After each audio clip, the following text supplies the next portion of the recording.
The Motorola One Fusion Plus is hands down the best budget phone made by Motorola in a very long time. It gets a lot of things right and even brings some segment first features. But there are some questionable omissions as well. So, are these omissions big enough to spoil the whole experience, or does this phone have enough strong points to deserve a place in your shortlist? Well, let's find out in this long-term review of the Moto One Fusion Plus.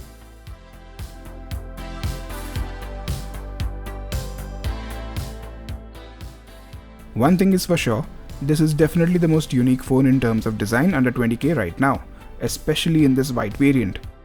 Among all phones with gradient backs and punch hole cameras, this phone with its split camera bumps, rear fingerprint scanner, white front and pop-up selfie camera is quite refreshing. Unfortunately, the good news ends here. This phone is quite big and bulky, which might not be to everyone's taste. The back plastic feels a little cheap. The front glass lacks Gorilla Glass protection. The pop-up mechanism is pretty slow and is more prone to damage because of its moving parts. The Google Assistant button is too close to the volume rocker, which results in accidental pressing of that button while adjusting volume.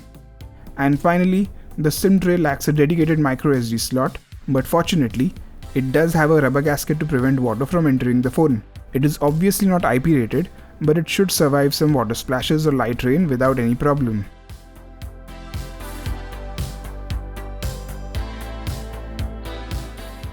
Usually I am not a fan of LCD screens, but this one deserves some appreciation. This completely notchless display is big, bright and vibrant. Big enough to enjoy movies and games, bright enough for outdoor use and HDR10 content, and vibrant enough to not miss an AMOLED display, at least in good lighting. Obviously, when viewed in a dim room and off-axis, it doesn't stand a chance against an AMOLED display. And it also misses out on the high refresh rate trend. But for most use cases, it is a really good display.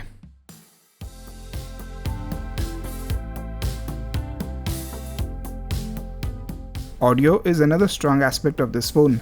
The speaker especially is really impressive. It gets pretty loud and also sounds very good. Here is a sample of the speaker sound.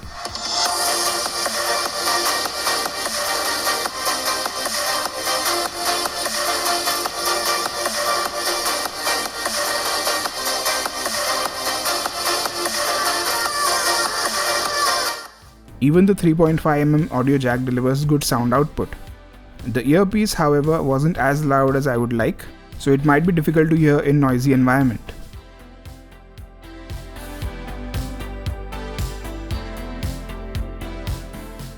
The camera setup on offer here is pretty standard in terms of camera sensors, a 64 megapixel primary camera, an ultra-wide, macro and depth cameras at the rear.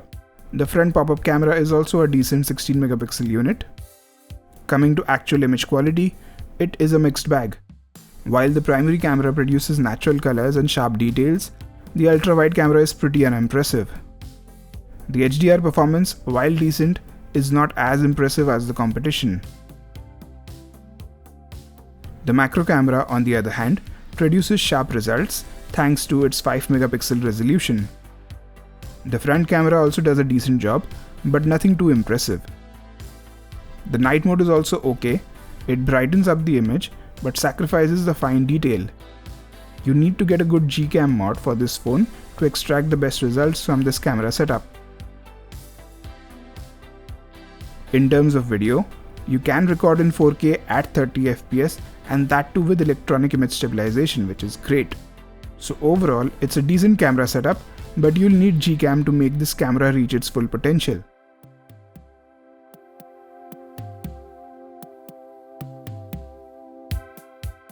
The Motorola One Fusion Plus is powered by Snapdragon 730G. This is a very capable and efficient chip, and combined with UFS 2.1 storage, it ensures smooth performance in any task you throw at the phone. This is not the most powerful phone under 20k for gaming, but it's no slouch either. It can run games like Call of Duty at high settings without any problem. Even though there is only 6GB RAM, this phone handles multitasking and RAM management like a champ. So I'm quite happy with this phone's overall performance.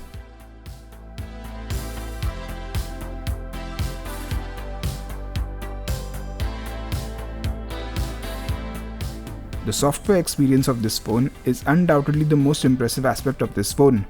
Moto's Android skin is pretty close to stock Android, with just a few useful features added. There is no bloatware, there are no ads, no spam notifications from system apps, and so on. All you get are some handy features like these.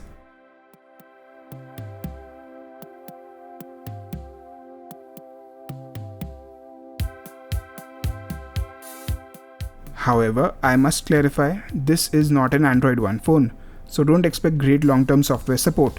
Moto has committed to Android 11 plus 2 years of security updates, which I feel is decent enough.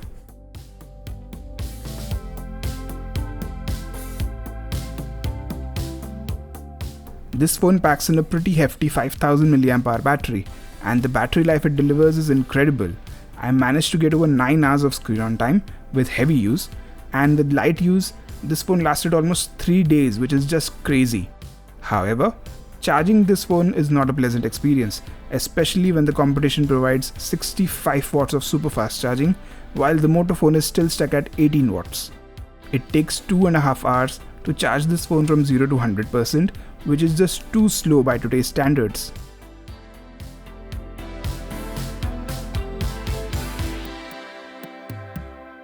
Coming to biometric security, this phone provides a rear-mounted fingerprint scanner, which is fast and accurate, but can be inconvenient to access when the phone is laying flat on the table.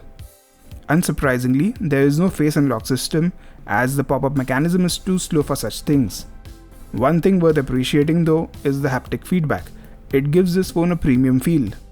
In terms of sensors, this phone misses out on the compass sensor, which may result in some inaccuracy while using Google Maps for navigation. In terms of connectivity and network reception, I had no issues with it. I even tried voice over Wi-Fi with my Jio SIM and it works well.